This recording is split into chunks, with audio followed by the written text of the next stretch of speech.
चलिए शांत हो जाइए। तो अब हमें क्या पढ़ना है?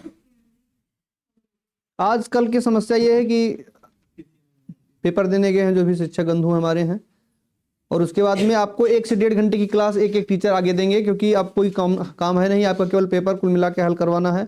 और हम लोगों का प्लान बना है कि कम से कम 1 घंटा की क्लास ली जाए, एक टीचर 1 घंटे की क्लास लें, ताकि आपको अच्छे से जो भी मैटर है वो प्रोवाइड कराया जा सके। हमने आपको पहले भी एडमिशन के दौरान बताया था कि केवल एडमिशन के दौरान आपके लिए सारी चीज़ें फ्री रहेंगी, चाहे वो मटेरियल देना हो, चाहे प्रिंटेड पेपर भी, आपको प्रिंटेड मैटर भी दिया जाएगा। PDF तो मिल ही जाता होगा, PDF 1-2 दिन से शायद वही परीक्षा में बिजी है इसलिए से नहीं मिल पा रहा है। आपको लाइव क्लास मानो मिल ही रही है। तो जो भी सारी चीज़ें आपको मिल रही हैं वो संस्थान आपको प्रोवाइड इसलिए करा रहा है ताकि आपको आने वाले समय में परीक्षा में कोई परेशानी ना हो। तो इसलिए आप जो दिशा निर्देश है उसका अनुपालन करते हुए काम करिए। तो हिंदी में हम लोगों ने क्या पढ़ा था? एक बार दोबारा से आप लोगों का स्वागत करते हुए अवध कंप्यूटर सेंटर में। आप लोगों को हिंदी के बारे में क्या पढ़ाना है? रस। और रस में लगभग विभाव, अनुभाव, संचारी भाव और अस्थाई भाव, इन सारी चीजों के बारे में आपको शायद बता चुके हैं। और अब जो हमारे 9 रस हैं, जो अतिरिक्त 2 रस हैं यानी 11 रस हैं, उनके बारे में हम लोगों को पढ़ना है। तो कौन सा रस हो गया था हमारा? श्रृंगार रस पूरा हो गया था। श्रृंगार रस में तो कुछ छूटा नहीं है। तो 2 ही होता है, एक संयोग श्रृंगार, एक दूसरा वियोग श्रृंगार। दोनों चीजें हो गई। अब हमारा नेक्स्ट रस आएगा वो है हास्य रस। सब रस पढ़ेंगे, परेशान मत होइए। दूसरा रस कौन सा है हमारा? हास्य रस। हास्य रस का स्थायी भाव क्या है? हास्य रस का स्थायी भाव हास। हास का मतलब हंसी।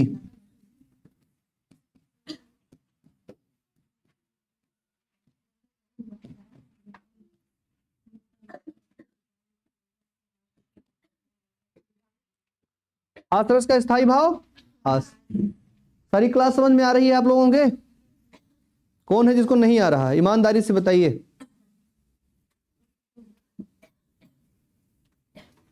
कोई क्लास ना समझ में आती हो तो ईमानदारी से आप लोग बताइए, उसका भी विकल्प है।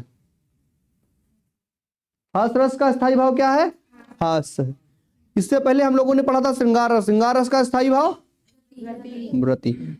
और श्रृंगार रस के देवता कौन है? कामदेव या विष्णु। रंग कौन सा है? श्याम रंग, सांवला रंग। ठीक। दूसरा रस हम पढ़ेंगे हास रस। हास रस से और करुण रस से और श्रृंगार रस से, विशेषकर इन 3 ही रसों से प्रश्न आते हैं आपके, जो हमने ऑब्जर्व किया है पेपर देख करके। और आप लोगों ने जब हाई स्कूल में पढ़ा होगा तो केवल 2 रसों के बारे में पढ़ा होगा, एक करुण रस, दूसरा हास्य रस। शायद इंटर में 4 या 5 रस हो गए होंगे। लेकिन जो कंपटीशन लेवल है इसमें 11 रस आपको पढ़ना ही पढ़ना है। 11 में से कोई भी रस, अगर रस टॉपिक दे दिया तो रस से रिलेटेड कोई भी चीज वो पूछ सकता है। तो उन सभी पहलुओं पर हम लोग अध्ययन करने का प्रयास करेंगे ताकि हमारा कुछ भी छूटे ना। तो आप हास्य रस का उदाहरण लिख लीजिए। हास्य रस का स्थायी भाव लिख लीजिए कि सा हृदय के हृदय में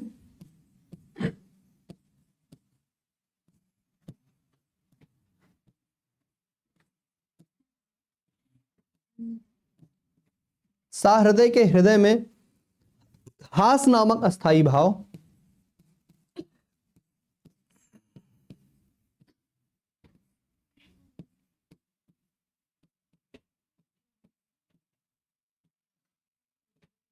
सा हृदय के हृदय में हास नामक अस्थाई भाव जब विभाव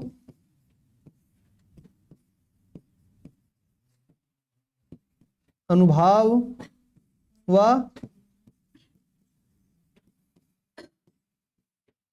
संचारी भाव से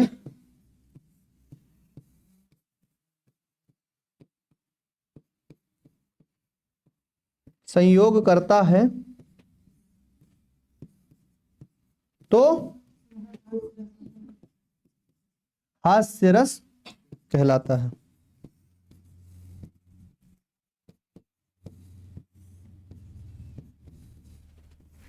ठीक। सहृदय के हृदय में जब हास नामक स्थायी भाव विभाव अनुभाव व संचारी भाव से संयोग करता है तो हास्य रस कहलाता है। हास्य रस का स्थायी भाव क्या है हमारा? हास्य। आपको रस की परिभाषा, रस का स्थायी भाव और रस के उदाहरण, यही तीन चीज पूछेगा। या तो उदाहरण पूछेगा आपको बताना है, या फिर उसका स्थायी भाव पूछेगा, या फिर उसकी परिभाषा पूछ लेगा। बस इन्हीं चीजों के अलावा, तीन चीजों के अलावा कोई अन्य चीजें आपसे पूछी नहीं जाएंगी और कोई अन्य चीजें बनती भी नहीं। ठीक, तो इंटर में आप लोगों ने एक बहुत पॉपुलर सा उदाहरण पढ़ा होगा हास्य रस के लिए, बिंद के वासी उदासी, ऐसा कुछ है। बिंद के वासी उदासी तपोव्रतधारी महावीर नारी दुखारे, गौतम तिये तरी तुलसी सो कथा सुनिबे मुनिवृंद सुखारे, हुई है शिला सब चंद्रमुखी पर से पद मंजुल कंज तिहारे, और कीन्ही बड़ी लगुनायक जू करुणा करके करुणा पग धरे। कोई भी ऐसा आप उदाहरण लिख सकते हैं जिसको पढ़ने से, जिसको सुनने से, जिसको देखने से आपको हंसी की अनुभूति हो। वो किस रस में आएगा? सिंहास्य रस में। यानी ऐसा कोई टिकटो तथ्य नहीं है कि केवल वही आपको पढ़ना है, और ऐसा भी नहीं है कि वो पढ़ने से आप हंसने लगेंगे। बस मन में आपको अनुभूति होनी चाहिए, हास्य रस की अनुभूति होनी चाहिए कि हाँ, ये पंक्ति पढ़ने का मतलब ये है कि ये मजाक कर रहा है। ठीक, तो उदाहरण आप लोग लिख लीजिए, बिंद के बासी उदासी,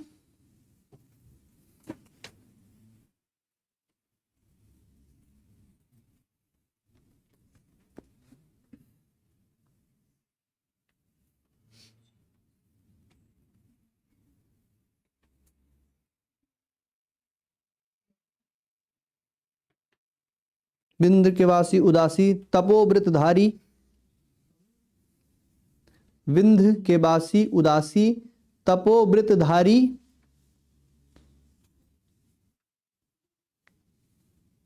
हो गया। महाबिन नारी दुखारे, महा नारी दुखारे। बस करिए, ये आएगी पंक्ति तो आप खुद समझ जाएंगे। इसमें बताने की आवश्यकता नहीं है, कोई पंक्ति आप अपने आप पढ़ेंगे तो स्पष्ट हो जाएगा कि ये क्या कहना चाहता है। पंक्ति पढ़ने से ही, अगर आप जानकार हैं, अगर आपने रस पढ़ा है, तो वो स्पष्ट हो जाएगा कि ये कौन से रस की पंक्ति है। भूषण की एक कविता है कि ताज अंग अंग, यानी शिवाजी के लड़ने के संदर्भ में उन्होंने अपनी कविता लिखी थी।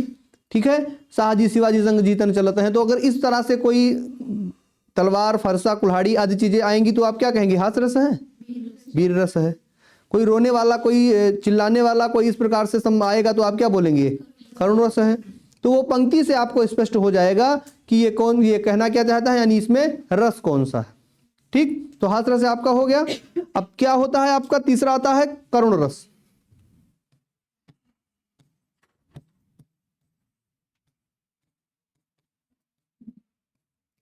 करुण रस का स्थायी भाव क्या है? शोक। करुण रस का स्थायी भाव शोक। करुण रस का स्थायी भाव शोक। इसका कोई एग्जाम्पल बता सकता है करुण रस का? मणि खोई भुजंग सी जननी, फनसा पटक रही थी शीश, अंधी आज बनाकर मुझको किया न्याय तुमने जगदीश। ये भी स्पष्ट है।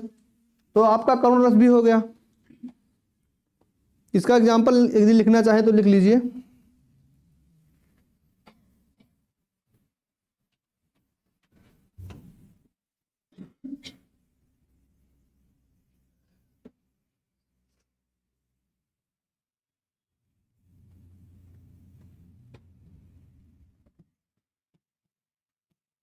मणि खोए, भुजंग का मतलब क्या होता है? मणि खोए भुजंग सी जननी,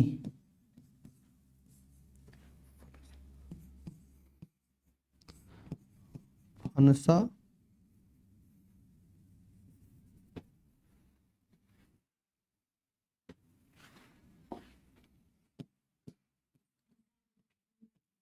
फनसा पटक रही थी शीश,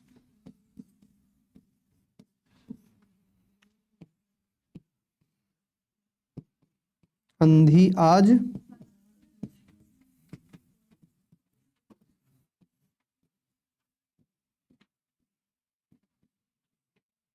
किया न्याय तुमने जगदीश। ये पंक्ति पढ़ने के बाद आपको स्पष्ट हो जाएगा कि नहीं?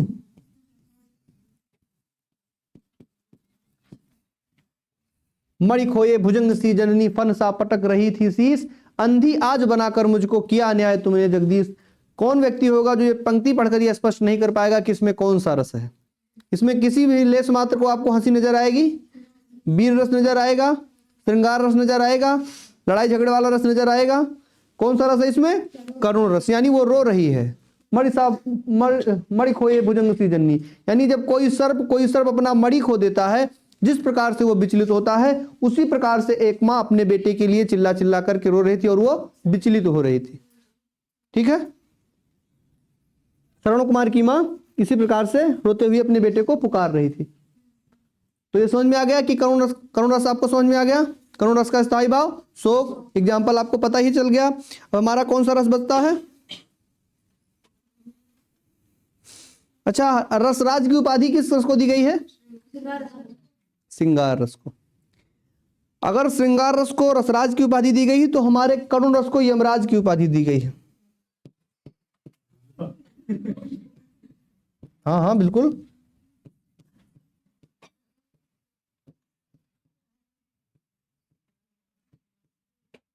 करुण रस को यमराज की उपाधि दी गई है।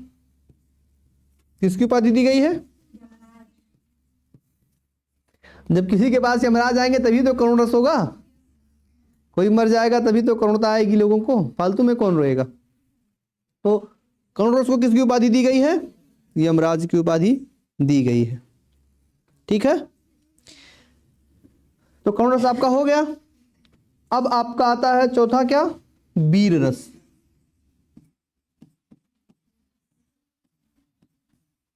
इसका स्थायी भाव क्या है?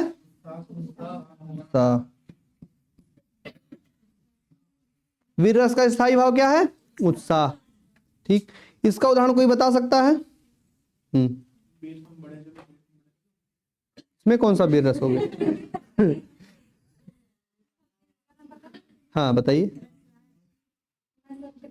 सख्य, बिल्कुल बिल्कुल। यमराज से भी युद्ध में प्रस्तुत सदा मानो मुझे, और की तो बात क्या, गर्भ मैं करता नहीं, मामा तथा निजतात से समर में डरता। बहुत बढ़िया, बहुत अच्छा। तो मैं सत्य कहता हूं सखे सुकुमार ना जानो मुझे। लिख लीजिए, दो पंक्ति कम से कम लिख लीजिए। मैं सत्य कहता हूं सखे सुकुमार ना जानो मुझे। मैं सत्य कहता हूं सखे,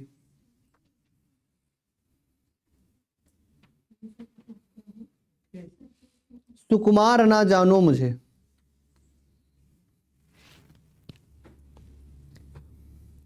यमराज से भी युद्ध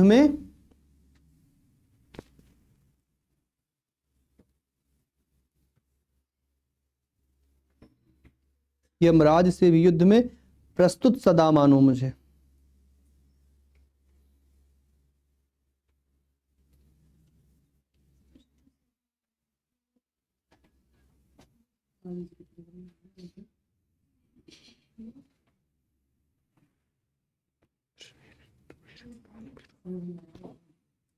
ठीक है, हमारा जो वीर रस होता है वो कितने प्रकार का होता है? वीर रस हमारा 4 प्रकार का होता है। पता था आपको? वीर रस कितने प्रकार का होता है? 4 प्रकार का। अब ये कौन कौन सा होता है? तो सबसे पहले होता है हमारा धर्मवीर। कौन था धर्मवीर? अच्छा,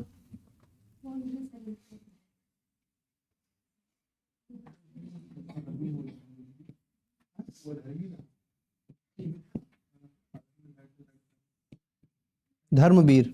ठीक, पहला क्या है हमारा? धर्मवीर। दूसरा है हमारा युद्धवीर। युद्धवीर कौन था? युद्धवीर। दूसरा कौन है? युद्धवीर। तीसरा है दानवीर।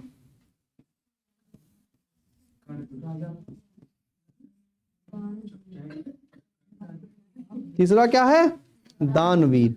और चौथा क्या है हमारा? चौथा है हमारा दयावीर।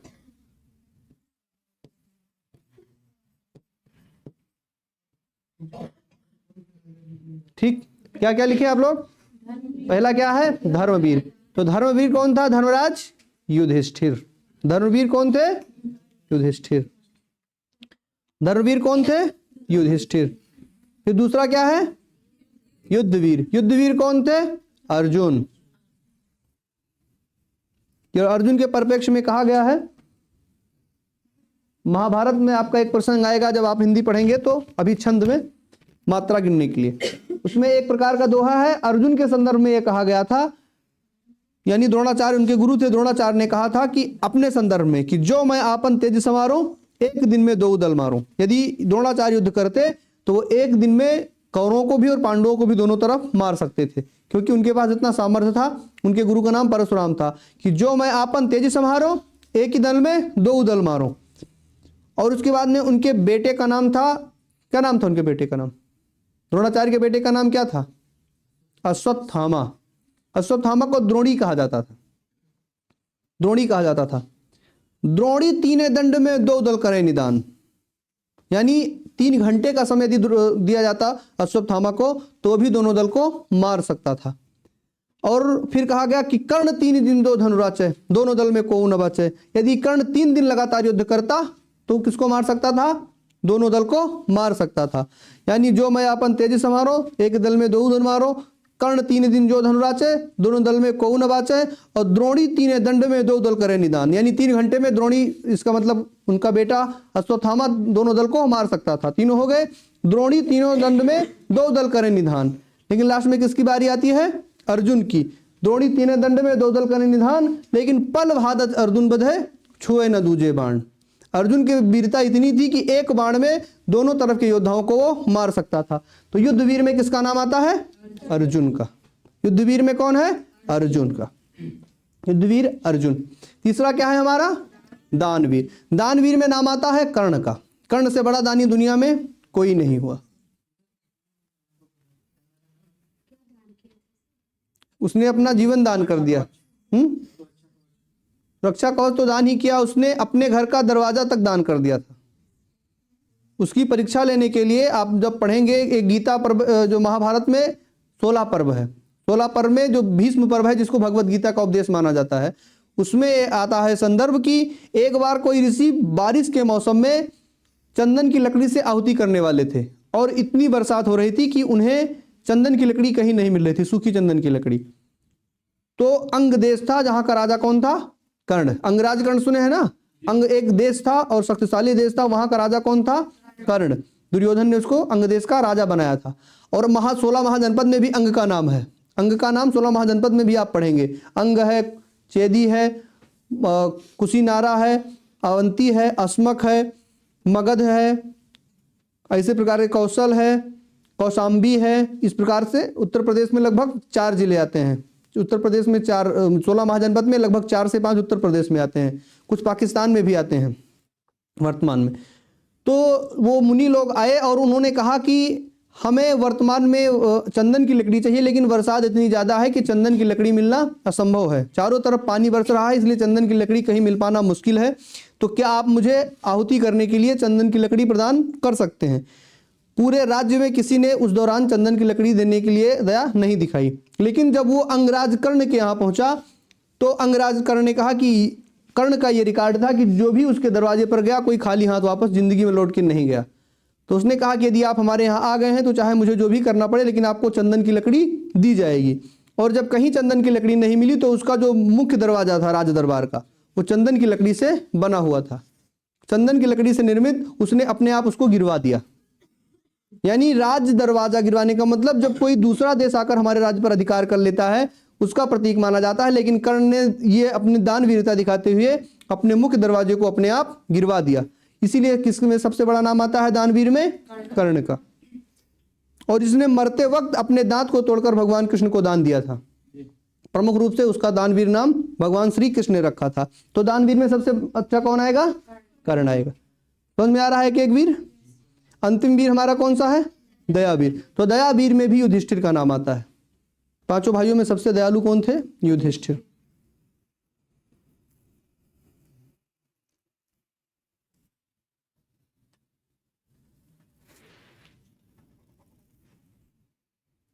हो गया? कौन सा रस हमारा हो गया? वीर रस। मिटा दें इसको। अब हमारा आता है रौद्र रस। इसका स्थायी भाव क्या है?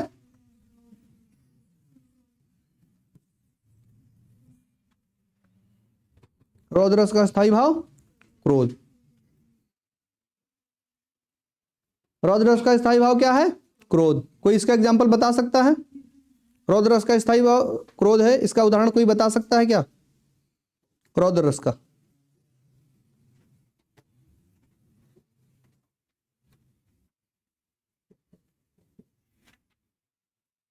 किसी को नहीं पता? चलिए मैं आपको दो उदाहरण सुनाता हूं रौद्र रस का। पहला उदाहरण आता है महाराणा प्रताप के बारे में। किसके बारे में? महाराणा प्रताप के बारे में। महाराणा प्रताप कहाँ के राजा थे? मेवाड़ के। ठीक, मेवाड़ के राजा थे। महाराणा प्रताप का किसके साथ युद्ध हुआ था? महाराणा प्रताप का किसके साथ युद्ध हुआ था? किस मुगल शासक के साथ? किसने बताया? किसने बताया है? औरंगजेब के साथ। महाराणा प्रताप का युद्ध अकबर के साथ हुआ था। किसके साथ? अकबर। और कौन सा युद्ध? वो युद्ध का नाम क्या है?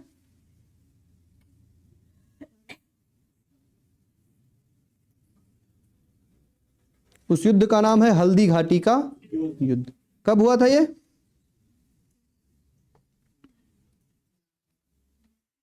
1576 ईस्वी में। हल्दी घाटी का युद्ध 1576 ईस्वी में। तो जब हल्दी घाटी का युद्ध हो रहा था उस दौरान जो अकबर की सेना थी वो भारत की सबसे विशालतम सेना थी उस दौरान। यानी उसने दक्षिण भारत के भी तमाम राज्यों को जीत लिया था। एक इकलौता शासक था जो कि 12 वर्ष की उम्र में राजा बन गया था और उसने 63 वर्ष राज्य किया था भारत में, सबसे ज्यादा अकबर। और जब वो युवा अवस्था में पहुंचा तब तक वो राजनीति के बारे में पूरी तरह से प्रौढ़ हो चुका था। और मालवा के शासक जो कि मेवाड़ के शासक थे, मेवाड़ की राजधानी मेवाड़ की राजधानी थी चित्तौड़। आपने चित्तौड़ का नाम सुना होगा। चित्तौड़ की राजधानी मेवाड़ थी। तो महाराणा प्रताप ने उनकी अधीनता स्वीकार नहीं की थी। महाराणा प्रताप ने अधीनता स्वीकार नहीं की तो महाराणा के खिलाफ उन्होंने अभियान शुरू किया युद्ध का। ठीक, तो युद्ध अभियान में महाराणा प्रताप की जो सेना थी वो एक छोटी टुकड़ी थी और वो पूरे भारत का शासक था, यानी अकबर पूरे भारत का राजा था। उसकी की सेना बहुत विशाल थी, उसमें हाथी, घोड़े, गोले, बारूद आदि लोग थे। लेकिन महाराणा प्रताप की सेना छोटी थी लेकिन संगठित और सुरक्षित सेना थी। तो एक बार जब युद्ध के ऐलान हुआ, महाराणा प्रताप ने अपने लोगों को बताया। फिर उसमें जो वीर रस का प्रसंग आया है उसमें कवि कहता है कि कल्पना से निकल राणा देखते रण क्षेत्र को। यानी अभी तक तो एक कल्पना हो रही थी कि आज युद्ध होगा, आज युद्ध होगा, लेकिन वास्तव में जब युद्ध होने लगा तो कवि ने कहा कि कल्पना से निकल राणा देखते रण क्षेत्र को, फिर निहारा क्रोध से रक्तिम हुए हर नेत्र को। यानी जो उनके सैनिक लोग थे जो लड़ाई करने के लिए थे, कल्पना से निकल राणा देखते रण क्षेत्र को, फिर निहारा क्रोध से रक्तिम हुए हर नेत्र को। धरा के दुलार का अंगार मन में भर चुका था, घाटियों में युद्ध की वो घोषणा भी कर चुका था। सब वीर तब एक दूसरे के रक्त के प्यासे बने, तीर्थ पर यूं ही चले तीर भी मानो तने। प्रतिपल वहां पर बढ़ रही थी जो बहे मंदाकिनी, और पराक्रम से मुगल दल के दांत खट्टे पड़ रहे थे। बिना मुंड के छत्रे भी तलवार लेकर लड़ रहे थे। यानी इस प्रकार जुनून था कि जिनका सर भी कट गया था शत्रुओं का, वो भी हाथ में तलवार लेकर युद्ध कर रहे थे। तो यहां आपका कौन सा रस देखने को मिलेगा? रौद्र रस। कल्पना से निकल राणा देखते रण क्षेत्र को, फिर निहारा क्रोध से रक्तिम हुए हर नेत्र को। कौन सा रस आएगा यहाँ? रौद्र रस। दूसरा उदाहरण क्या आता है? अभिमन्यु का वध करने के बाद में जब वो खबर किसको मिली? किसको? अर्जुन को। अर्जुन का लड़का कौन था? अभिमन्यु। अभिमन्यु के पिता का नाम था अर्जुन। अभिमन्यु को जब खबर मिली अर्जुन को, तो अर्जुन ने यह सुन के संकल्प लिया कि आज सूर्य अस्त होने से पहले मैं किसका वध करूंगा? जयद्रथ का, जिसने पीछे से आकर के सर पर मारा था अभिमन्यु के। तो इसमें कवि ने लिखा कि श्री कृष्ण के सुन बचन अर्जुन क्षोभ में जलने लगे। यानी जब श्री कृष्ण ने बताया अर्जुन को कि आपके बेटे की मृत्यु हो गई है, तो श्री कृष्ण के सुन बचन अर्जुन क्षोभ में जलने लगे। तब सोल अपना भूलकर करतल युगल मलने लगे। और उन्होंने संकल्प क्या लिया कि अगर आज शाम तक यानी सूर्यास्त के पहले यदि मैं जयद्रथ का वध नहीं कर दूंगा तो मैं खुद अग्नि में जल करके भस्म हो जाऊंगा। तो आपको समझ में आया इसमें क्या एग्जाम्पल है? रौद्र रस यानी वीर रस का। इसमें रौद्र रस यानी इसका स्थायी भाव क्रोध है। तो एग्जाम्पल 2 लाइन लिख लीजिए। कल्पना से निकल राणा देखते रण क्षेत्र को।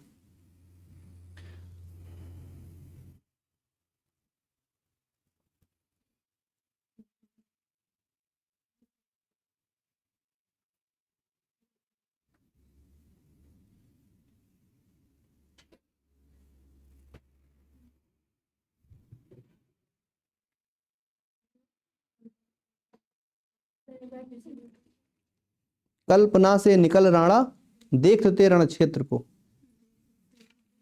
कल्पना से निकल राणा देखते रण क्षेत्र को, फिर निहारा क्रोध से रक्तिम हुए हर नेत्र को।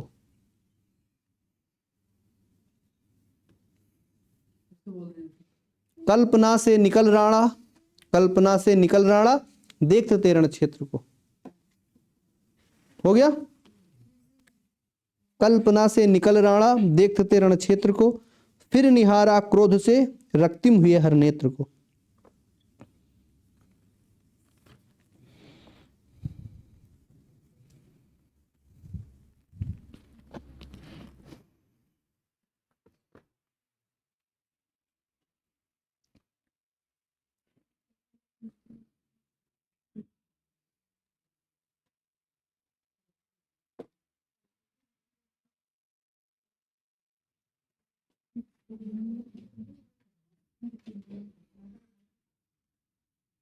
ठीक, समझ में आ गया।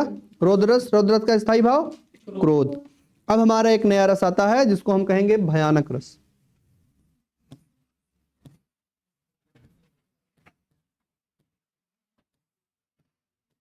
कौन सा रस है? भयानक। भयानक रस का स्थायी भाव, भयानक रस का स्थायी भाव भय। भयानक रस का कोई उदाहरण बता सकता है? प्रयास करिए थोड़ा आप लोग अपने मन से बनाने का कि भय, कोई ऐसी पंक्ति बताइए जिसको सुनने से भय लगे आदमी को। अपने मन से प्रयास करिए।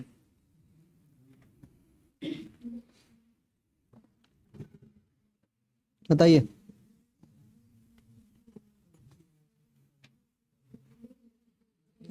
किसी को है पता?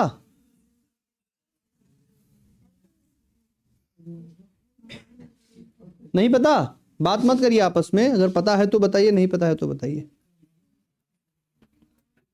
चलिए प्रयास करिए, कोई बताइए।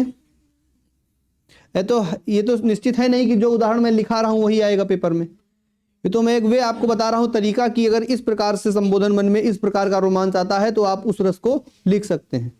अपने मन से बोलने का प्रयास करिए। एक एग्जाम्पल कोई दे भयानक रस का, जिसको सुनने के बाद मन में ऐसा लगे कि भय लग रहा है। कोई ऐसी पंक्ति जिसको सुनने के बाद लगे कि भय लग रहा है। प्रयास तो करिए थोड़ा।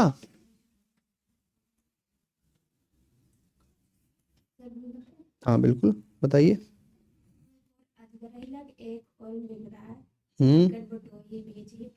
वेरी गुड, ताली बजाइए सब लोग, बिल्कुल सही। यही एग्जाम्पल है भी। एक और अजगर है लख, एक और मृगराय, बिकल बटोही बीच में परियो मूर्छा खाए। यानी एक तरफ अजगर है और दूसरी तरफ शेर है। एक तरफ अजगर दौड़ रहा है खा लेने के लिए, दूसरी तरफ शेर दौड़ रहा है मार डालने के लिए। बिकल बटोही बीच में परियो मूर्छा खाए। इस प्रकार में डर लगेगा कि नहीं लगेगा? मन में भय आएगा। तो ये कौन सा रस होगा? भयानक रस। एग्जाम्पल लिख लीजिए। एक और अजगर ही लखी,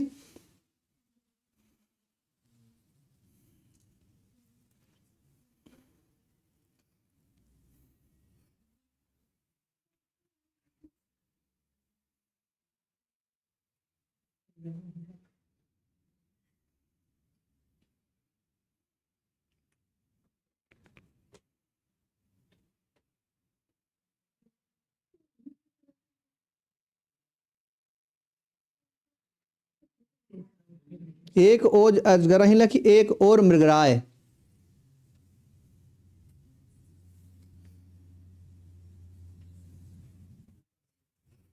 एक और अजगर ही लख, एक और मृगराय। बिकल बटोही बीच ही, बिकल बटोही बीच ही परियो मूर्छा खाए। बिकल बटोही बीच ही परियो मूर्छा खाए। हो गया आपका? कौन सा रस कंप्लीट हुआ? ये भयानक रस। अब कौन सा रस बच रहा है? अब एक रस आता है आपका अद्भुत रस।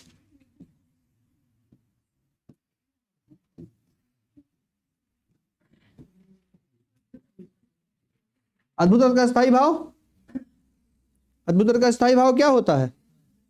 क्या? विस्मय। ठीक, अद्भुत रस का स्थायी भाव विस्मय।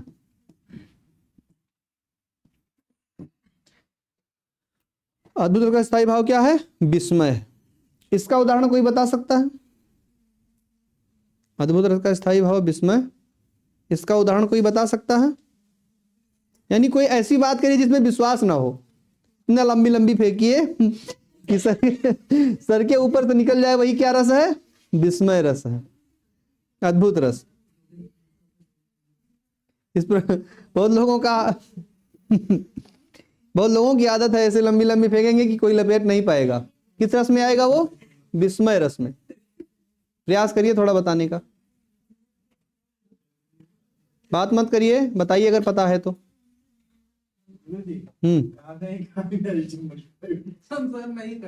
क्या कह रहा है?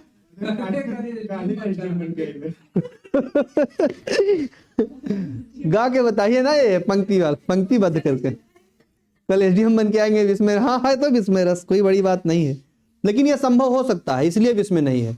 आदमी एसडीएम बनता है ना। अरे यहाँ एक घंटे में यार, पिक्चर में देखो, एक घंटे के अंदर एसडीएम बन के आ गए।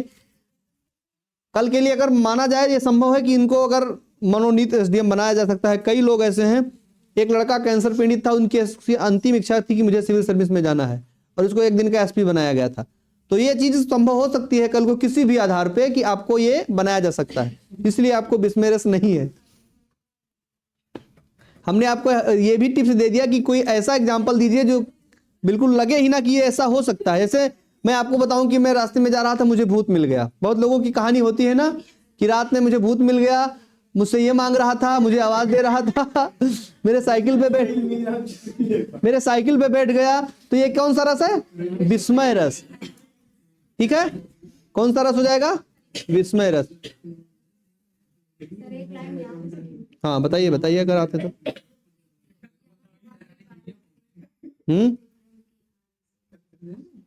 हाँ हाँ है पूरा। पहले सुनने तो दीजिए भाई, बात मत करिए। चलिए ठीक है, शर्म लग रहा है तो चलिए मैं एग्जाम्पल लिखा रहा हूं आपको। एक चौपाई आती है, हनुमान के पूंछ में लगन न पाई आग, और सारी लंका जल गई गए निशाचर। यानी आग भी नहीं लगी, पूंछ भी नहीं जली, पूंछ भी नहीं जली, आग भी लग गई और लंका छोड़ के सब लोग भाग भी गए। ये नहीं, उदाहरण जो है हनुमान के पूंछ में, अगर पूंछ में आग लगी तभी तो लंका जली, लेकिन पंक्ति में स्पष्ट कहा गया है कि पूंछ में आग भी नहीं लगी, पूरी लंका भी जल गई, निशाचर भी डर गए, लंका छोड़ के भाग भी गए। तो जा रहा है सर के ऊपर से रे, इसलिए कौन सा रस होगा? ये विस्मय रस। एग्जाम्पल लिख लीजिए, थोड़ा गंभीर होके, लाइव क्लास है। हनुमान के पूंछ में लगन न पाई आग।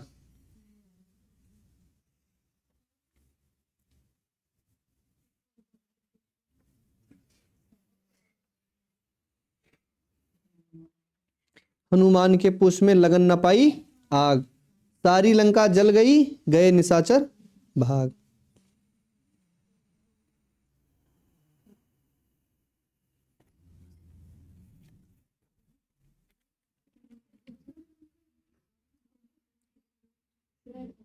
जी,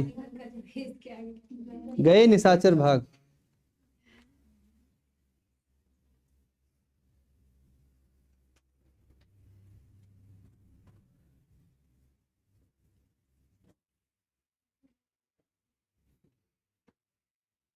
सारी लंका जल गई गए निशाचर भाग। ठीक, तो कंप्लीट हो गया आपका ये रस। अब नेक्स्ट रस आपका आता है बीभत्स रस। क्या?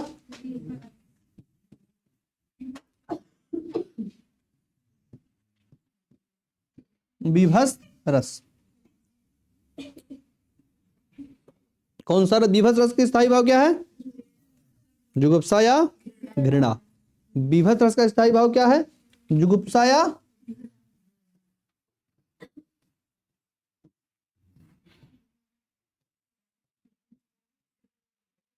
आज की क्लास इंटरेस्टेड है? इंटरटेनमेंट करना आपको जरूरी भी है, बोरिंग फील करने लगे आप लोग। तो विभक्त रस का स्थायी भाव क्या है? घृणा। कोई ऐसा उदाहरण दीजिए जो पंक्ति सुनने के बाद आपका मन खराब हो जाए, बड़ा गड़बड़ चीज है। इसको क्या बोलेंगे? विभक्त रस। कोई ऐसा एग्जाम्पल, कोई ऐसी पंक्ति बोलिए कि जिसके बाद में सुनने के बाद वो अच्छा ना लगे, तो किस रस की श्रेणी में आएगा? विभक्त रस की श्रेणी में।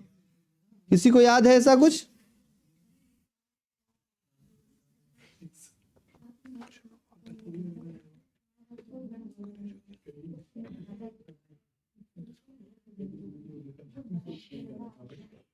बात मत करिए, क्यों हंस रहे हैं?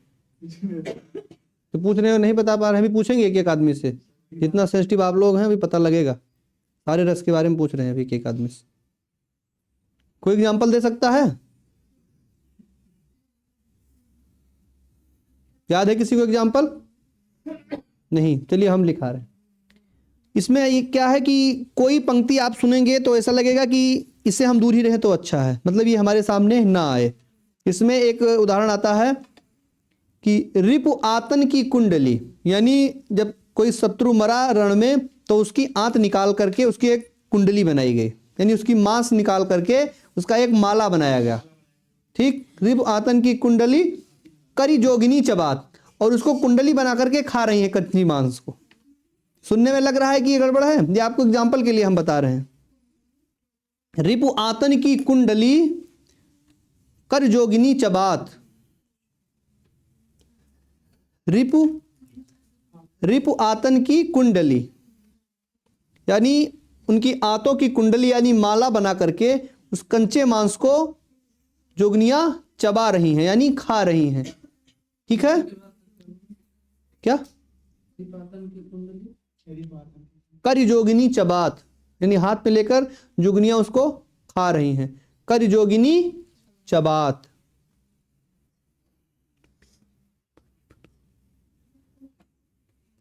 और पीवही में पागी मनो, और उसका जो खून है जैसे पानी पी रही हो। पीवही में पागी मनो। पागी, पागी मतलब ही जल होता है। पीवही में पागी मनो लिखा। पीवही में पागी मनो। जुपत जलेबी खा, जिस प्रकार जलेबी खाई जाती है उस प्रकार से उन मांस को खाया जा रहा था। जुबत जलेबी खात। पलटी वल्टी मत करना भाई। जुगत जलेबी खात। ये कौन सा रस हमारा हो गया? किसी को कोई समस्या तो नहीं है जितने रस पढ़ाए हैं श्रृंगार रस से लेकर अभी तक? कोई डाउट किसी को? कोई परेशानी किसी को? बोलिए। किसी को कोई परेशानी है? जोर से हाँ बोलिए, ना बोलिए। हाँ। अब कौन सा रस हमारा बनता है? एक रस आता है शांत रस। कौन सा रस?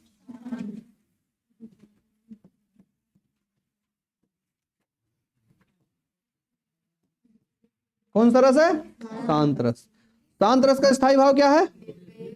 निर्वेद को ही वैराग्य कहा जाता है। तो लिख लीजिए, शांत रस का स्थायी भाव है निर्वेद।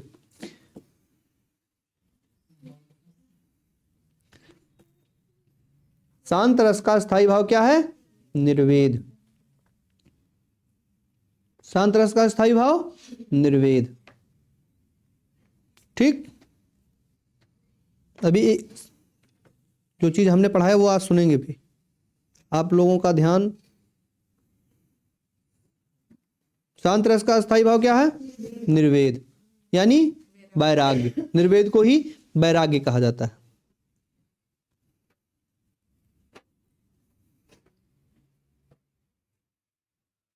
और ये सभी जीवों को आनंद देने वाला रस होता है। यानी भक्ति में अगर आप वैराग्य में जाएंगे तो आपको आनंद मिलेगा। ये सभी जीवों को आनंद देने वाला रस होता है। लिख लीजिए, सभी जीवों को आनंद देने वाला रस होता है।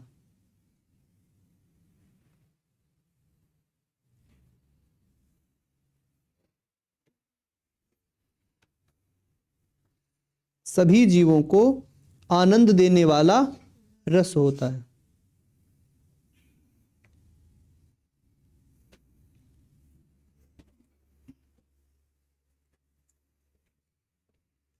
इसका एग्जाम्पल कोई बता सकता है? शांत रस का स्थायी भाव क्या है? निर्वेद या वैराग्य। कोई उदाहरण बता सकता है शांत रस का, जिसको सुनने के बाद लगा मन को बिल्कुल शांति है, संसार में बहुत दुख है, भगवान की भक्ति करना जरूरी है? कोई ऐसी पंक्ति बता सकता है? हाँ बिल्कुल, बिल्कुल बिल्कुल।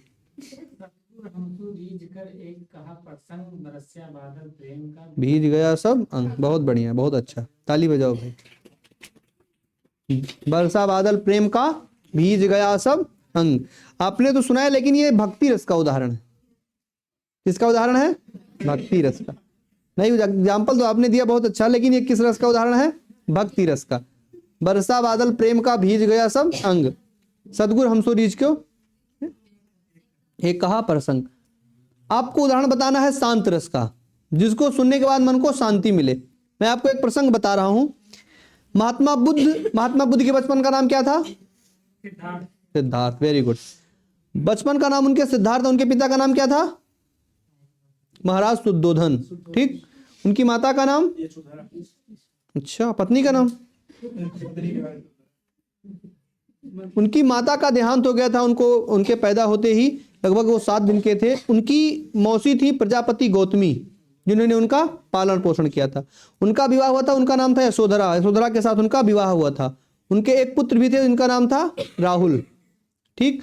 लेकिन जब एक बार अपने सारथी चन्ना के साथ महात्मा बुद्ध नगर भ्रमण के लिए निकले, हालांकि राजा के बेटे थे, युवराज थे, तो जब नगर भ्रमण के लिए निकले तो सबसे पहले उन्होंने क्या देखा? सबसे पहले लाश नहीं देखा। सबसे पहले उन्होंने एक दुर्बल व्यक्ति को देखा, बहुत कमजोर व्यक्ति था। अब वो राजघराने से थे, तो उनको दुर्बल होने का कोई मतलब ही नहीं बनता था। महात्मा बुद्ध की मूर्ति आप देखेंगे, महात्मा बुद्ध की मूर्तियां की 3 शैली, गंधार शैली है, द्राविड़ शैली है, अलग अलग शैलियों में उनकी मूर्ति बनाई गई है। ये भी आपको इतिहास में पढ़ाएंगे। तो महात्मा बुद्ध ने देखा कि एक बिल्कुल वयोवृद्ध व्यक्ति है, बिल्कुल बूढ़ा है, उसकी एक एक हड्डियां दिख रही हैं। तो जब उसने अपने सारथी से पूछा कि इसको क्या हुआ, तो उसके सारथी चन्ना ने बताया कि ये वृद्ध हो चुका है और ये अपने जीवन के अंतिम दिनों में चल रहा है, इसकी हड्डियां सूख गई हैं और ये बिल्कुल से निर्बल की अवस्था में पहुंच चुका है। तो उन्होंने प्रश्न किया कि क्या हम लोग भी ऐसे हो जाएंगे एक दिन? बिल्कुल हो जाएंगे, सबको होना है, निर्बल दुर्बल सबको होना है, सबको मरना है। वापस लौट आया? नहीं, वापस नहीं लौटा, फिर अगर चलने लगा। आगे उसने देखा एक बीमार व्यक्ति था, बिल्कुल बूढ़ा व्यक्ति बीमार था और कांप रहा था। उन्होंने अपने सारथी से पूछा इसको क्या हुआ, तो उसने कहा यह बीमार है। बोले इसका क्या मतलब है? बोले प्रत्येक व्यक्ति को कभी न कभी किसी न किसी मोड़ पे बीमार होना पड़ता है और उसका शरीर उसका साथ नहीं देता है और अंततः वो मृत्यु को प्राप्त होता है। बड़ा कष्टकारी होता है बीमारी। मन को उनको बहुत ज्यादा वेदना हुई और आगे वो चले। एक लाश जा रही थी। उन्होंने पूछा इस व्यक्ति को सब लोग ऐसे क्यों लेके जा रहे हैं? सारथी ने जवाब दिया कि इसकी मृत्यु हो चुकी है। जो इस संसार में पैदा होता है उसकी मृत्यु निश्चित होती है, यानी जो पैदा होगा वो एक दिन अवश्य मरेगा। उन्होंने पूछा क्या हम लोग भी मरेंगे? बिल्कुल मरेंगे, आप सब, हम मरेंगे, आप मरेंगे, सब कोई मरेगा, अदर अमर कोई थोड़ी है। और आगे चले तो उनको एक साधु, एक सन्यासी दिखा। बोले ये कौन है? बोले इसने संसार के समस्त जीवों से विरक्त करके एक नई आस्था और एक नए विश्वास के साथ प्रभु के चरणों में अपना मन लगा दिया है। संसार के मोह माया से इसको कोई मतलब नहीं है। ये ईश्वर की भजन में पूरी तरह से तत्पर है और भगवत भजन करके ये अपने आप को मोह माया से पूरी तरह से अलग कर चुका है। उसी दिन से उनका मन परिवर्तित हो गया और वो आधी रात को अपनी पत्नी और अपने पुत्र को सोते हुए अवस्था में छोड़कर वापस चले गए। लेकिन एक प्रसंग ऐसा भी आता है कि एक बार जब वो अपनी पत्नी से ही भिक्षा मांगने आए थे और उसकी पत्नी ने उनको पहचान लिया, तो उनकी पत्नी ने उनसे प्रश्न किया कि आपको तो कैवल्य की प्राप्ति हो गई। बुद्ध काल में ज्ञान को कैवल्य कहा जाता था। आपको कैवल्य की प्राप्ति हो गई, आप ईश्वरीय अवतार माने जाने लगे, लेकिन क्या मेरे एक प्रश्न का उत्तर आप दे सकते हैं? पत्नी से कहा पूछो। उसने पूछा यदि आपको मुझे छोड़ करके जाना था तो आपने मेरे साथ विवाह क्यों किया था? स्त्री का प्रश्न था कि यदि आपको वैराग्य धारण करना था तो आपको यह अधिकार किसने दिया कि मेरा एक बेटा भी था और उसको और हमको छोड़कर इस असहाय अवस्था में आप चले जाएं? तो यह प्रसंग तब का है जब, जो मैं आपको उदाहरण देने वाला हूं, कि जब भ्रमण के लिए निकले थे महात्मा बुद्ध और उन्होंने एक जर्जर बूढ़ी स्त्री को देखा जिसकी झुर्रियां हाथ में पड़ चुकी थी और उसकी अवस्था ज्यादा ढल चुकी थी। तो उन्होंने अपने सारथी से पूछा था, देखी मैंने आज जरा हो गई, क्या ऐसी होगी मेरी यशोधरा। देखी मैंने आज एक ऐसी जरा, महात्मा बुद्ध ने कहा कि देखी मैंने आज एक ऐसी जरा का मतलब वृद्धा, देखी मैंने आज ऐसी जरा, क्या ऐसी हो जाएगी मेरी यशोधरा, यानी मेरी जो पत्नी मेरी यशोधरा है, क्या एक समय आने के बाद वो भी ऐसी हो जाएगी। देखी हाय, देखी मैं हाय मैंने देखी एक ऐसी धरा, क्या ऐसी हो जाएगी मेरी यशोधरा। यानी ये पंक्ति सुनने के बाद आपके मन को कहीं ना कहीं शांति महसूस होगी कि महात्मा बुद्ध कह रहे हैं, हाय देखी मैंने आज एक ऐसी जरा, हो जाएगी क्या मेरी यशोधरा।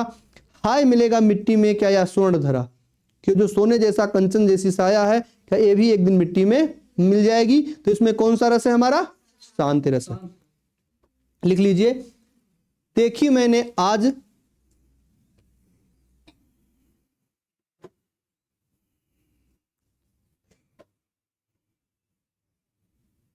देखी मैंने आज जरा,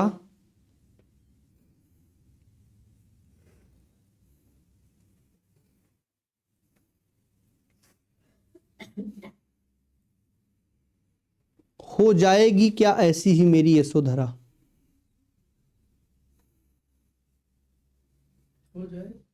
हो जाएगी क्या ऐसी मेरी यशोधरा।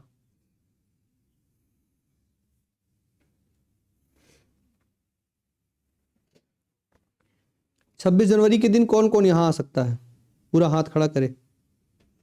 जो कहीं ना कहीं संस्थान से जुड़े हैं, कहीं ना कहीं स्कूल से जुड़े हैं, उनको तो जाना ही पड़ेगा, लेकिन कौन कौन आ सकता है, पूरा हाथ खड़ा करिए। आधा हम हमेशा कहते हैं पूरा। आप लोग नहीं आएंगे, कौन से स्कूल पढ़ाते हैं कहीं, जनता जनता हाँ? आप लोग पढ़ा रहे हैं स्कूल में, आप लोग नहीं आ पाएंगे।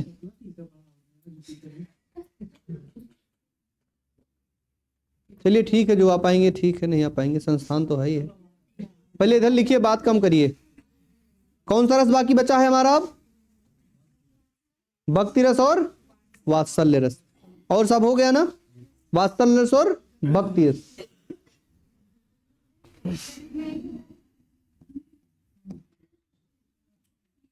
वात्सल्य रस, वात्सल्य रस का स्थायी भाव क्या होता है, वात्सल्य रस का स्थायी भाव वत्सलता। लिख लीजिए, वात्सल्य रस का स्थायी भाव वत्सलता होता है।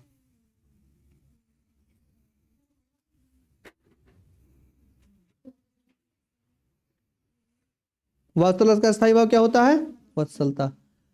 इसमें बाल लीलाओं का वर्णन होता है। लिख लीजिए, इसमें बाल लीलाओं का वर्णन होता है। हमारे आपके तो बाल लीला का वर्णन होगा नहीं, इसमें भगवान की बाल लीला का वर्णन होगा। तो स्वाभाविक है कि भगवान से संबंधित चीजें हैं, इसमें बाल लीलाओं का वर्णन होता है।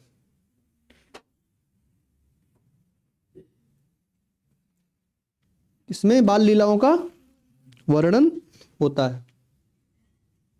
ठीक, यानी कोई छोटा बच्चा है, आप एक मन में अपने एक इमेज बनाइए, कोई छोटा बच्चा क्या, भगवान की छोटी मूर्ति को अपने मन में धारण करते हुए कि किस तरह से भगवान नटखटपना दिखाते हुए अपने साथी, अपने छोटे जो मित्र हैं उनके साथ खेल रहे हैं, और आपसी वाद विवाद में किस प्रकार से एक दूसरे के ऊपर आरोप लगा रहे हैं। तो इस प्रकार से कोई उदाहरण आपके मन में है,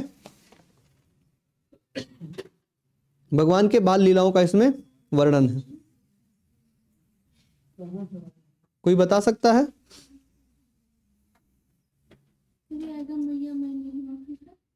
ये भी बहुत हाँ सही है, मैया मेरी मैं नहीं माखन खाऊं।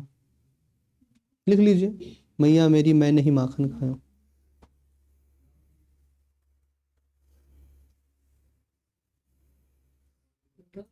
मैया मोरी मैं नहीं माखन खाऊं।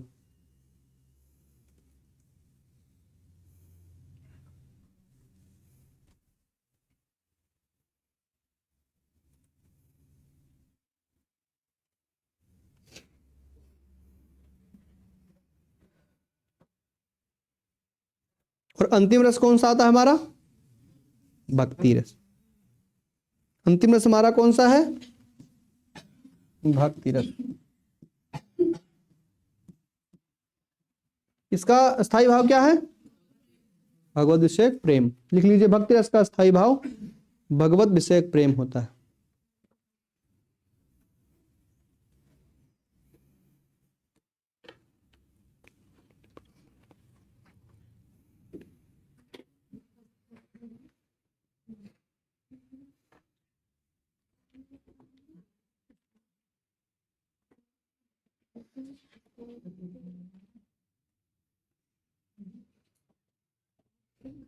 अंतिम रस कौन सा है?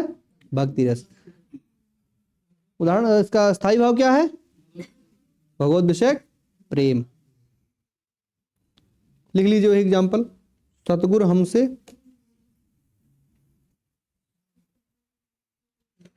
ऐसा कहा प्रसंग, बरसा बादल प्रेम का भीज गयो सब।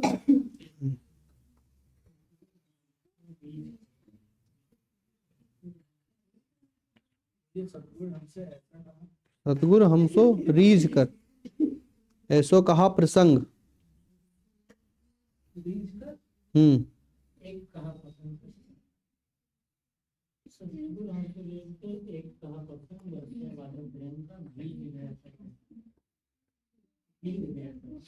जो भी लिख लीजिए, भीज गया कि भीग गया। वर्षा बादल प्रेम का भीग गया सब अंग।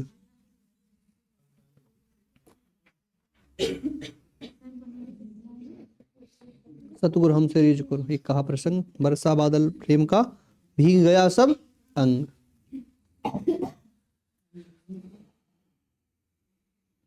आपका रस कंप्लीट हो गया। अब जिसको भी रस चैप्टर्स में कोई असुविधा हुई हो, कोई समस्या हुई हो, वो पूछ सकता है एक साथ। रस चैप्टर में जिसको भी परेशानी हो वो पूछ सकता है। इसमें परिभाषा नहीं लिखाई गई, सिर्फ उदाहरण लिखाया गया। परिभाषा लास्ट में एक ही चीज आएगा कि जो अस्थाई भाव है, मान लीजिए अगर वीर रस का है, वीर रस का स्थायी भाव क्या है? उत्साह। तो उसमें यही होगा, साहृदय के हृदय में उत्साह नामक स्थायी भाव जब व्यभिचारी भाव और संचारी भाव स्थायी भाव से संयोग करता है तो किस रस के निर्माण होता है? वीर रस। इस प्रकार से सबका उदाहरण, इसीलिए 2-3 उदाहरण शुरू में लिखा दिए हैं। उसमें प्रमुख रूप से अगर आपसे पूछेगा तो उदाहरण और स्थायी भाव। परिभाषा मतलब यही है कि अगर आप लिखना चाहते हैं तो लिख लीजिए जो मैंने ऊपर लिखाया है। जैसे मान लीजिए हमारा करुण रस है, करुण रस का स्थायी भाव शोक। तो साहृदय के हृदय में शोक नामक स्थायी भाव जब विभाव, अनुभाव तथा संचारी भाव के साथ संयोग करता है तो हमारा कौन सा रस निर्माण होता है? करुण रस। इसी प्रकार हास्य रस है, साहृदय के हृदय में हास्य नामक स्थायी भाव जब विभाव, अनुभाव तथा संचारी भाव के साथ संयोग करता है तो कौन सा रस निर्माण होता है? हास्य रस। लेकिन एग्जामिनर इतना आसान प्रश्न आपको कभी नहीं पूछेगा। अगर कोई लिख देगा कि साहृदय के हृदय में जब हास नामक स्थायी भाव विभाव, अनुभाव तथा संचारी भाव से संयोग करता है तो किस रस की उत्पत्ति होती है, तो सब कोई तो बता देगा जब हास लिखा है उसमें। इसलिए एग्जामिनर आपसे ये चीजें कभी नहीं पूछेगा। थोड़ा फंसाने वाला चीज हमेशा पूछा जाता है। स्थायी भाव विशेष कर याद करना है आपको, उदाहरण अधिक से अधिक याद करना है, तो हमारा रस का चैप्टर समाप्त हुआ। जिसको भी और कुछ पूछना है वो पूछ सकता है। इसके बाद आपकी कोई क्लास चलेगी नहीं, 10-5 मिनट का टाइम है, पूछ लीजिए, उसके बाद आप लोग जा सकते हैं। कल आपका टेस्ट होगा। कल से एक नई क्लास मिलेगी जो बायोलॉजी की।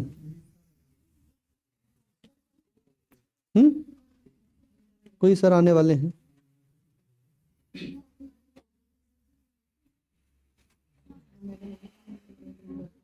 बात मत करिए, पूछिए क्या नंबर का टेस्ट होगा?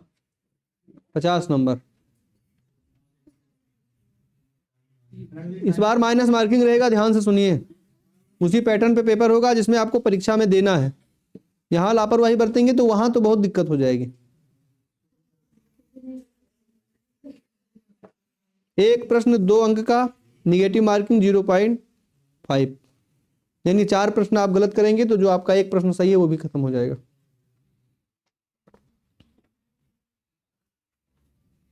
कितना क्वेश्चन आएगा? 50 क्वेश्चन। 50 प्रश्न आएगा। 30 मिनट, आधा घंटा।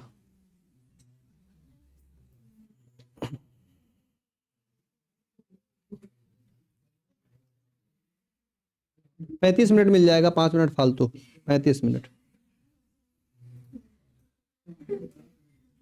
क्या हो गया, समस्या है कोई? जो पढ़े हैं उनको क्या दिक्कत है?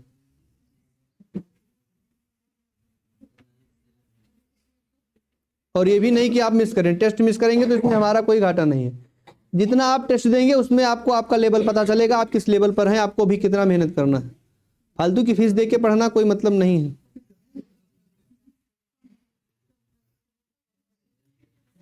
चलिए बताइए,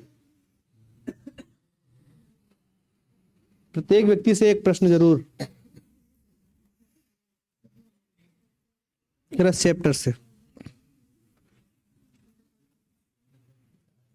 चलिए बताइए शिवाजी महाराज, युद्धवीर के लिए किसका उदाहरण दिया जाता है? युद्धवीर के लिए अर्जुन है। बैठो, सही। ताली नहीं बजाएंगे उसमें रिकॉर्ड हो जाता है। चलो आप बताओ, किस रस को यमराज की उपाधि दी गई है? खड़े होकर बताइए। देखो ना भाई, बताओ। किस रस को यमराज की हाँ। उपाधि दी गई है? करुण रस। वेरी गुड, बैठ जाओ, बहुत सही। किस रस को रसराज की उपाधि दी गई?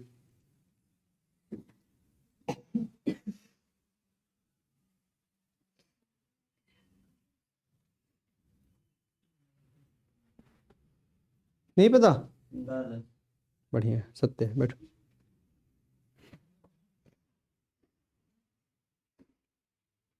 अवधेश,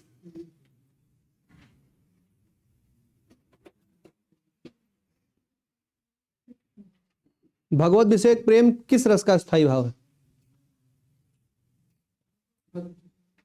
बैठो। निर्वेद को अन्य किस नाम से जाना जाता है?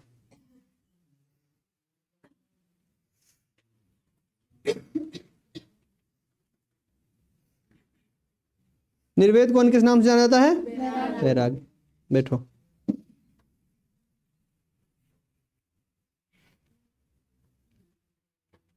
चलिए खड़ी होइए आप। अरे आप बैठिए पीछे। रस का चैप्टर पढ़िए ना पूरा। हे खगमृग, हे मधुकर श्रेणी, तुम देखी श्वेतामृगनयनी, ये किस रस का उदाहरण है?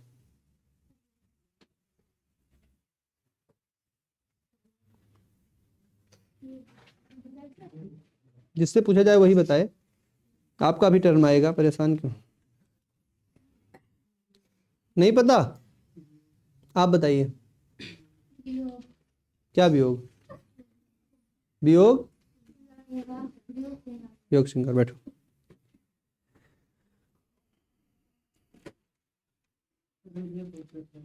कोई किसी को बताएगा नहीं। मणि मणि खोए भुजंग सी जननी, पन सा पटक रही थी शीस, अंधी आज बनाकर मुझको किया न्याय तुमने जगदीश। कौन सा रस है?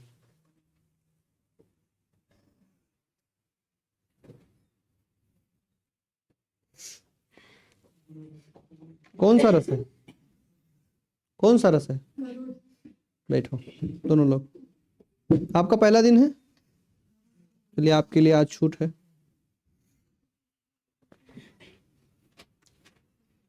अनुभव कितने प्रकार का होता है?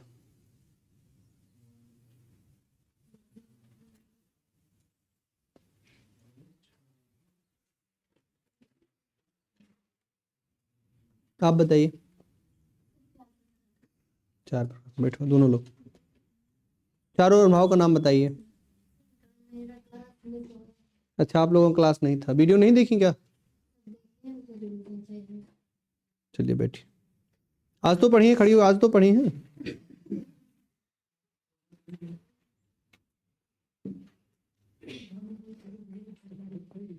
रिपु आतन की कुंडली कर जोगिनी चबात, कौन सा रस है इसमें? रिपु आतन की कुंडली कर जोगिनी चबात, घृणा कोई रस है? तो स्थायी भाव है। कौन सा रस है? विभत्स रस। बैठ जाओ।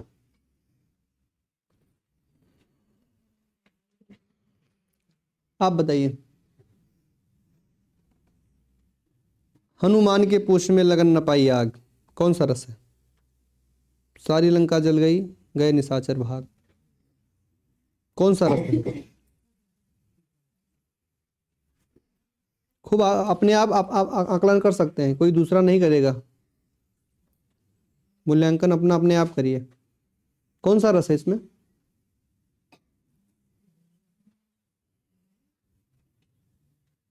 बैठ जाइए।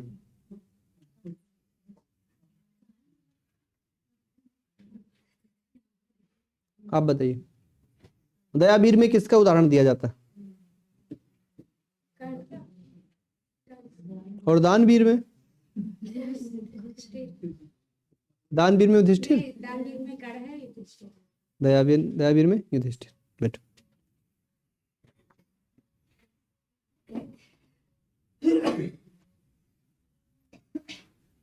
सतगुर हमसे रिझ कर एक कहा प्रसंग, बरसा बादल प्रेम का भीग गया सबंग। कौन सा रस है? बस बैठो।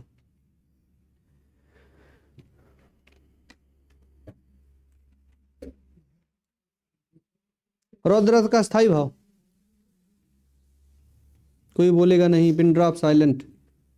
रौद्र रस का स्थायी भाव।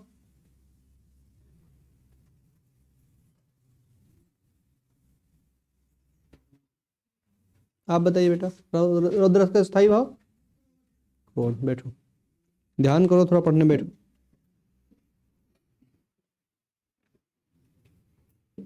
जुगुप्सा किस रस का स्थायी भाव?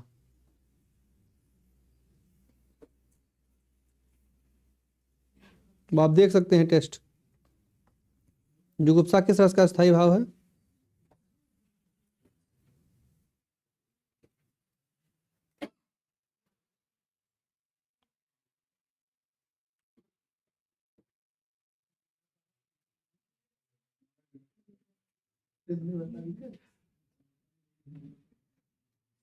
किस रस का है? जुगुप्सा किस रस का स्थायी भाव?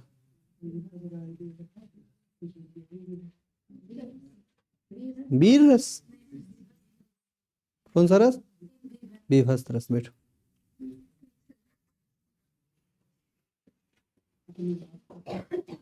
जुगुप्सा को अन्य किस नाम से जानते हैं? विभत्सा कौन किस नाम से जानते हैं? बैठो, हो गया।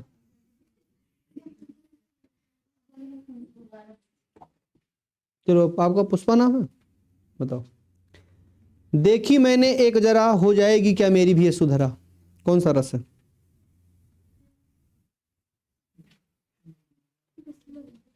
विस्मय रस।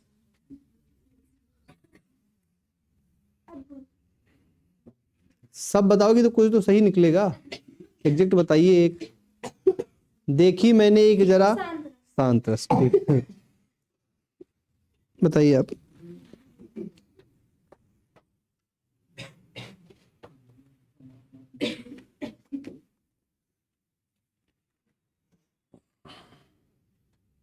संचारी भाव की संख्या कितनी है?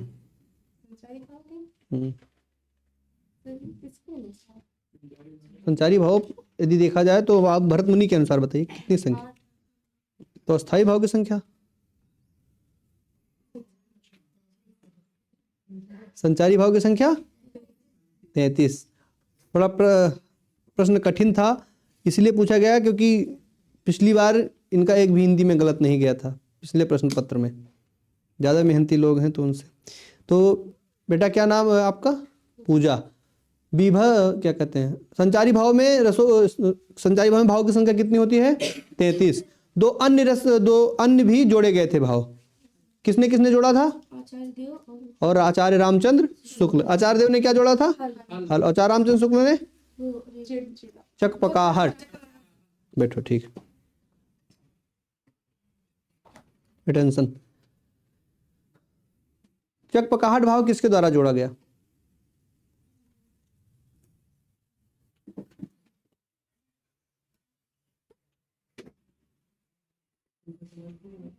अभी तुरंत बताए हैं।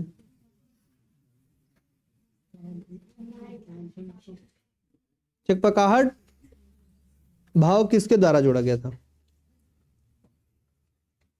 आचार्य रामचंद्र शुक्ल के द्वारा। बैठो।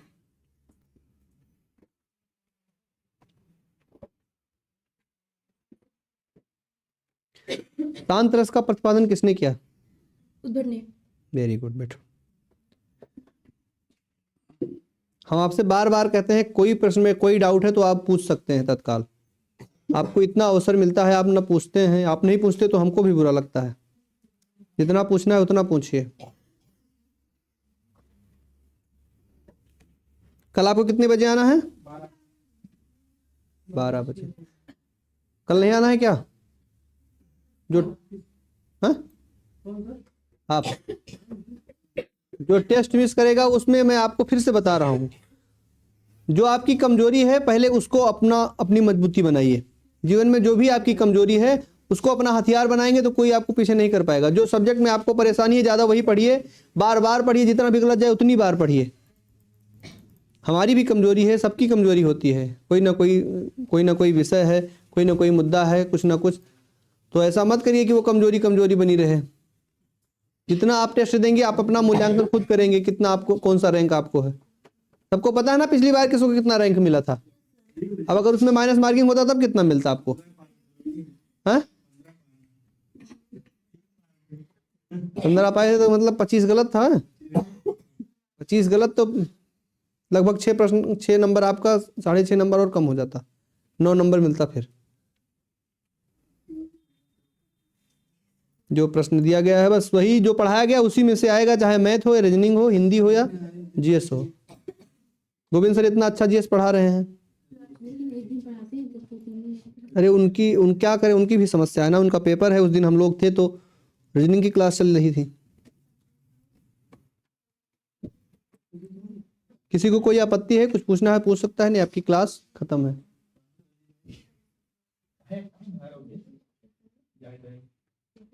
कल तो चलेगी बायो और करंट अफेयर।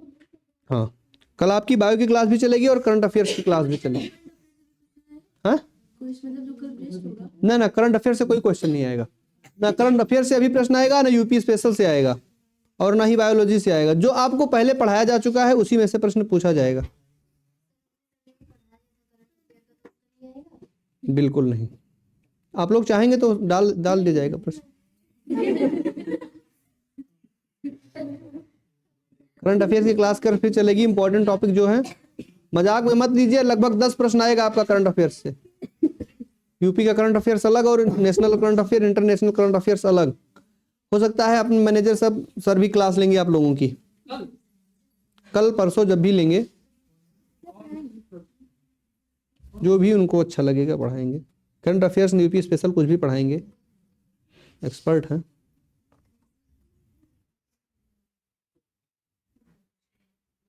ठीक है जी। तो कल कितने बजे आना है? 12 बजे। ठीक है, कल मिलते हैं फिर।